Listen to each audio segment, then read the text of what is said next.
हम यहाँ आसन और एक्सरसाइज के बीच समानता और अंतर के बारे में चर्चा करेंगे, क्योंकि ये काफ़ी कंफ्यूजिंग टॉपिक है और जहाँ पर दोनों को परिणाम के संदर्भ में समान माना जाता है। लोग आसन और एक्सरसाइज को समान मानते हैं और वे गलत नहीं है, कुछ हद तक वे सही हैं और इसके पीछे डिफरेंट रीजंस हैं। अब हम देखेंगे आसन और एक्सरसाइज को समान क्यों माना जाता है।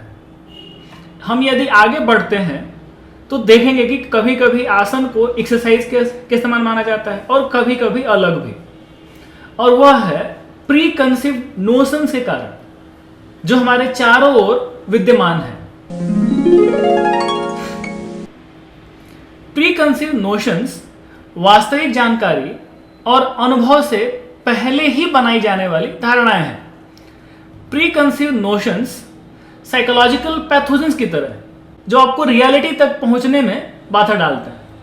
इसके कारण कभी कभी आसन को एक्सरसाइज माना जाता है और एक्सरसाइज को आसन, क्योंकि वे समान दिखाई देते हैं, लेकिन वे समान है नहीं। प्री कंसीव्ड नोशंस आपके लर्निंग और अपग्रेडिंग एटीट्यूड को बाधित करते हैं। इसके कारण आप रियलिटी तक पहुंच ही नहीं पाते। ऐसे भी लोग हैं जो आसन को आसन मानते हैं और व्यायाम को व्यायाम कहते हैं, लेकिन अधिकतम लोग दोनों को समान समझ बैठते हैं। उदाहरण के लिए पुशअप्स और भुजंगासन समान माना जाता है क्योंकि दोनों समान दिखते हैं। हम एक उदाहरण और लेंगे। एक व्यक्ति ने कहा, आपको मालूम है 45 मिनट तक फुटबॉल खेलना वही परिणाम देता है जो कि 45 मिनट तक आसन की प्रैक्टिस करना देता है। इस तरह की हमारे बीच डिफरेंट नोशंस बनी हुई हैं। समान धारणा के पीछे एक और प्रमुख कारण है और वो है इनएफिशिएंट योगा प्रोफेशनल्स। उनके लिए योग क्लास करने का मतलब है आसनों की posture, focus on flexibility, acrobatic approach एवं वजन कम करना इत्यादि।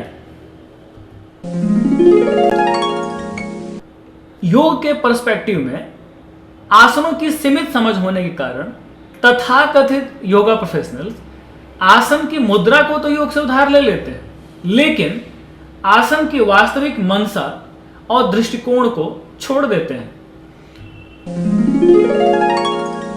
इसकी वजह से आसन शारीरिक व्यायाम और एक्रोबैटिक में बदल जाता है।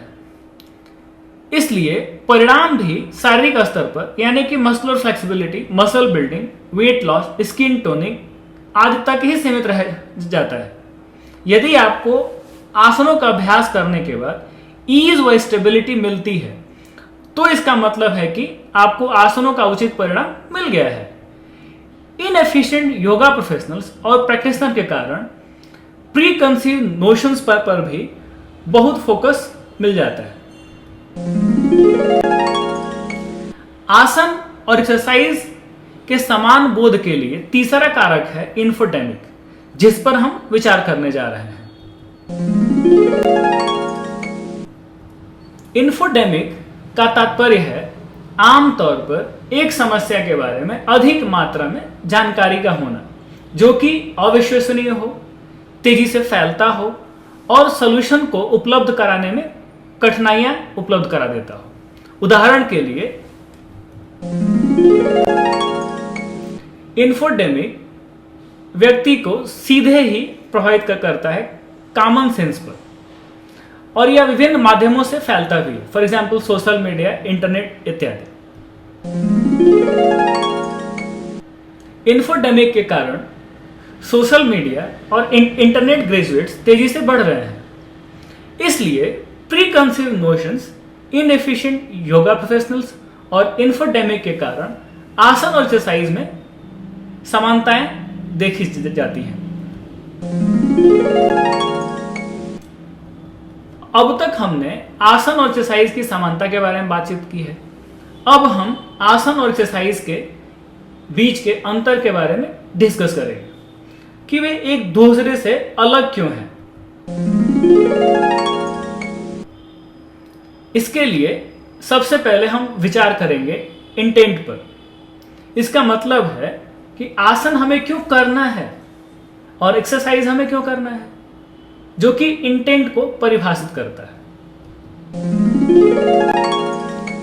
आसन का उद्देश्य है प्रैक्टिशनर के जीवन में ईज व स्टेबिलिटी प्रदान करना। एक्सरसाइज का उद्देश्य है मस्कुलर स्ट्रेंथ प्रदान करना और थोड़ा साइकोलॉजिकल स्ट्रेंथ भी। दूसरा बिंदु जो आसन और एक्सरसाइज के बीच के अंतर को निर्धारित करता है वो है अप्रोच। आसन और एक्सरसाइज का दृष्टिकोण अलग है, यानी हम आसन और एक्सरसाइज को कैसे करते हैं ये डिफाइन किया जाता है अप्रोच के माध्यम से। उदाहरण के लिए हम नौकासन करते हैं और कोई होल्डिंग नहीं है, कोई सांस लेने का पैटर्न नहीं है, कहीं भी बीच में कोई स्थिरता नहीं है, तो नौकासन खुद ही एक्सरसाइज बदल जाएगा। क्योंकि यदि आपके शरीर में होल्डिंग नहीं है तो प्राणिक प्रवाह में कोई तालमेल भी नहीं होगी, तब आपको रिदम भी नहीं मिलेगी, आपको स्थिरता भी नहीं मिलेगी। इसलिए हमें एक्सरसाइज और आसनों के ठीक से समझना होगा क्योंकि उनका अप्रोच अलग है। तीसरा बिंदु जो अंतर निर्धारित करता है वह है मैकेनिज्म।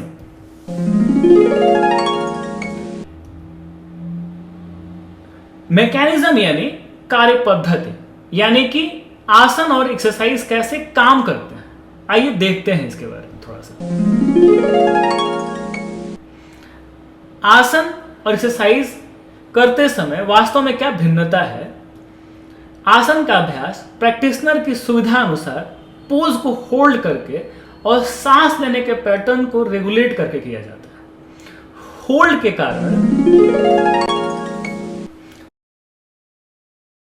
आसन सस्टेन मसल कॉन्ट्रैक्शन उत्पन्न करता है, इस वजह से मायोग्लोबिन बढ़ जाता है।